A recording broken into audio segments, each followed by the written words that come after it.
The year was 1887, and Opal Creek sat like a speck of defiant civilization between endless prairie grass and a sky so wide it seemed to swallow men whole. The town existed only because the Continental Line Railroad cut through the Arizona Territory, bringing a volatile blend of brick buildings, a telegraph office, and enough reckless optimism to fuel the boom. Lawlessness was a silent partner to progress. The threat of rustlers and sudden violence was as real as the drought that frequently gripped the land. But within the town's most solid structure, the Opal Creek Trust, order prevailed. The heavy oak doors swung open precisely at 8:06 a.m., revealing an interior that smelled of ink, leather, and the faint, musty scent of currency counted 1,000 times.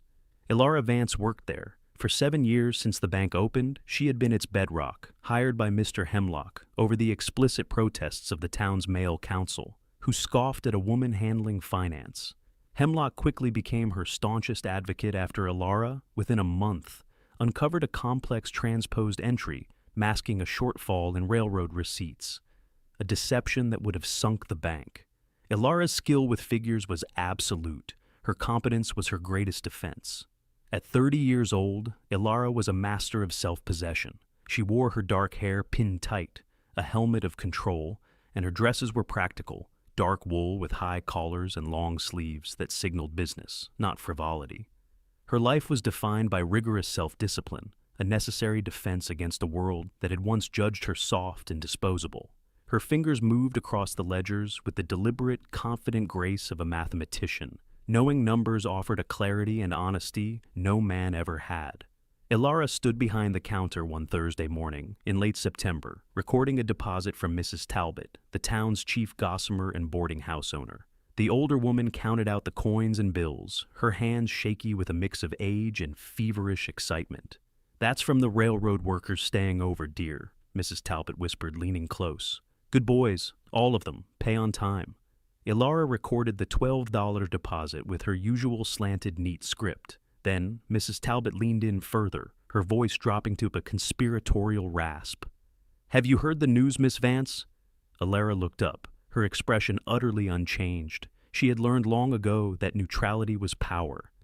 "What news might that be, Mrs. Talbot?" "Marcus Thorne is back in town." Mrs. Talbot's eyes gleamed. "Rode in yesterday evening, staying at the Grand. They say he owns 3,000 acres up near Canyon Ridge. Cattle Baron, they're calling him. Herds so big you can't count them in a day." Mrs. Talbot paused for dramatic effect. "He left here 10 years ago, with nothing but $30. Now, he's worth more than half this town combined, and still unmarried, from what I hear." Elara's hand paused, the pen hovering above the page. Marcus Thorne. The name hit her like a punch, stripping away the decades she had spent building her defenses. 10 years ago, she was 20, shy, and desperately hopeful. Marcus was 21, the youngest son of a failed rancher, all raw charm and reckless arrogance. After hearing she harbored feelings for him, he sought her out, finding her alone in the schoolhouse. "I heard you've taken a shine to me," he'd said, his grin a mask of smug satisfaction. "Is it true?" She, in her foolish honesty, had confessed. What if she's not wrong? His response was a slow, calculated cruelty, delivered with a casual shrug. "I don't take charity cases, Miss Vance. I like my women with a bit more shine to them. You're nice enough, I suppose, in a plain sort of way, but you're not exactly the type a man dreams about, if you understand me." The words had shattered her. She cried that night, just once. The next morning, she had pinned her hair tighter, buttoned her dress higher, and vowed she would never, ever let a man, especially one named Marcus Thorne, make her feel small again. She channeled her humiliation into ambition, finding refuge in the brutal, honest certainty of finance. Now, he was here. Elara blotted the ink and handed Mrs. Talbot her receipt. "How fortunate for the unmarried ladies of Opal Creek," Elara said, her tone professional, impenetrable. The bank door opened. Marcus Thorne walked in. He was a force, broader, thicker, his face etched with the sun and the ruthless resolve of a man who had faced death and debt and won. He wore an expensive suit and silver spurs that jingled softly with each powerful step. He carried the quiet, earned confidence of a man who commanded an empire. He didn't see her at first. Then his eyes swept the counter and landed on Elara. She watched recognition dawn in his face. The transformation was startling. The cattle baron vanished, replaced by the astonished boy she remembered. Elara stared back. Her expression did not waver. He recovered quickly, walking to the counter, setting his hat down. "Miss Vance," he said, his voice deep and rough. "I'll be damned." Elara's voice was cool, clear, and perfectly measured. "Mr. Thorne, welcome to Opal Creek Trust. How may I assist you?" "I didn't know you worked here. 7 years, you say?" 7 years. Now, what business brings you to the bank today?" "I'm here to open a substantial business account. I'm expanding." She slid the application across the counter. He picked up the pen. "You're different. You used to be—" He stopped himself, seeing the dangerous flicker in her eyes. Elara met his gaze, challenging him to finish the dismissal he had started a decade earlier. "I used to be what precisely? Feel free to finish." He looked away, jaw clenched. "Nothing. Never mind." "I thought not." She tapped the form. "An account of this size will need approval. From Mr. Hemlock. If you return it 2 Bs, we can finalize the account." He leaned forward, desperate to break through. "Miss Vance, surely for an old acquaintance—" "We are not acquaintances, Mr. Thorne. We are barely former neighbors, and even if we were, I wouldn't bend banking regulations for friendship. Will you return at 2 hours, or shall I cancel this application?" He stared at her, frustrated by the unyielding wall. He gathered his papers. At the door, he stopped, looking back one last time. "For what it's worth," he said quietly, his eyes holding hers. "You were never plain." Then he left.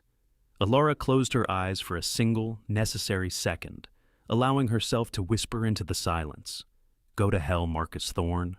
Cinematic interlude. A rapid sequence showing the 2 sides of the territory. Marcus on the range, facing down a territorial marshal over grazing rights. A display of raw, dangerous power. Then, Elara in the bank vault, checking ledgers by lamplight, her mind a cold, calculating machine. The sound of a pen scratching is juxtaposed with the crack of a rifle. What is the true cost of her control? What sacrifice will finally crack the wall of pride? Mr. Hemlock assigned the complex, high-value account entirely to Elara. 3 days later, they met after the bank closed, lamplight casting long shadows over the ledgers. "You're offering $40 a month for ranch hands," Elara stated, pencil tapping the page. "It's $5 below what the railroad pays. Offer $45. You mitigate the risk of attracting lawless men, increasing theft and violence. A competent, well-paid worker is a better investment against the lawlessness of this territory than a cheap one." Marcus studied her. "You sound like you've run a ranch and dealt with the rough side of this territory." "I run numbers, Mr. Thorne. Now, why here? You could expand your empire anywhere." He confessed quietly. "Maybe I had unfinished business." "What business would that be?" He leaned forward, his elbows on the desk, his voice a low, painful rasp. "I never forgot what I said to you. At the schoolhouse. I was young, stupid, and cruel. It was revenge for my own failure. I'm sorry." Elara's jaw tightened. She gripped the pencil until her knuckles were white. "Your apology is noted. Now, shall we continue with the financing arrangements?" "You're not going to forgive me. I'm not going to discuss it. There's a difference. I refuse to give you the satisfaction of absolution." November brought a savage blizzard. Marcus appeared late, needing a crucial contract reviewed. Elara handled it with ruthless efficiency. "What happened to you, Elara?" he asked, watching her work. "The girl I remember is gone." "She doesn't exist anymore. She was weak. I replaced her with someone who could survive. Now, is there anything else you need?" The wind howled, and Marcus offered her a ride home. She agreed, the cold, biting at her resolve. He lifted her onto his horse behind him. "You'll fall off," he said. "Hold on." She wrapped her arms around his waist. The heat of his body was immense, radiating through his coat. Elara pressed closer, allowing the simple, necessary comfort. She felt his heartbeat, steady and strong. At her cabin, they stood in the swirling snow. "I think about that day at the schoolhouse," he said. "I was an ass. I know I didn't deserve you then, but I'm sorry now. I stayed, I built a life, and I don't need your apology to make peace with what happened." "Then why won't you let me finish? Why won't you let me prove I'm better than that boy? Because, Elara's voice shook slightly. Because some things are better left buried. He took a step closer. It seems to me like you're working awfully hard to keep me out, which means some part of you wants to let me in. You're insufferable. You're beautiful. And I was wrong. You're magnificent. All fire, steel, and pride. I should slap you, she whispered. He kissed her. It was 10 years of banked fury and longing. When they broke apart, she stepped back, trembling, her pulse hammering against her throat. That was a mistake. That wasn't the blizzard talking, he said. That was me, and I think it was you too. You're too honest for pretense. I won't be some conquest, some prize to fix your broken ego. I want you to give me a chance to prove I'm not that stupid boy anymore. One chance, she said finally, her voice pure steel. I need to know you are worthy of trust. But if you hurt me again, I will personally ensure that every bank between here and San Francisco knows you're a man who can't be trusted with credit or respect. Is that understood? He smiled, a flicker of the old mischief surviving the years of hard work. Understood, though your threats are incredibly attractive. I'm rather well experienced in the other room, she stated suddenly, staring him down. She needed him to know her vulnerability was deliberate, not accidental. I'm not the naive girl you remember. I've lived. I know what I want. His eyes darkened, heated, and widened. Fascinating. I'm impressed. I'm glad you haven't been living half a life. I'd very much like to change that if you'll let me. Mr. Thorne? Yes, you fool. Kiss me again. They moved to the blankets by the stove. He entered her, and she took control, not through wild passion, but through her own body. She tightened her inner muscles around him, a deliberate, learned flex and release. Christ, Marcus groaned, his rhythm shattering. What are you doing? What I told you I could do. I'm experienced, remember? I focus on what works. She squeezed him again. You're going to ruin me for anyone else. So much better. You're mine now, Marcus Thorne. I'm making sure you remember it. He lost all control. They met in a fierce, sustained intensity, a physical partnership built on her skill and their explosive, undeniable connection. He collapsed onto her, trembling. I'm wrecked for any other woman, but I only want you anyway, so that works out perfectly. As dawn broke, he asked, Marry me. Marcus, we spent one night together during a blizzard. That's hardly a basis for marriage. I've spent 10 years trying to forget you and failing. I built an empire thinking it would fill the hole you left. It didn't. Tell me you don't feel this. I can't, she whispered. It wouldn't be true. I need time, Marcus. Time to trust this, to trust you. Then I'll wait, however long it takes, but I'm not leaving Opal Creek again. Call to action, CTA. The blizzard broke, but the storm of emotion remained. What is more powerful, the logic of a lifetime of caution or the truth revealed in a single night of vulnerability?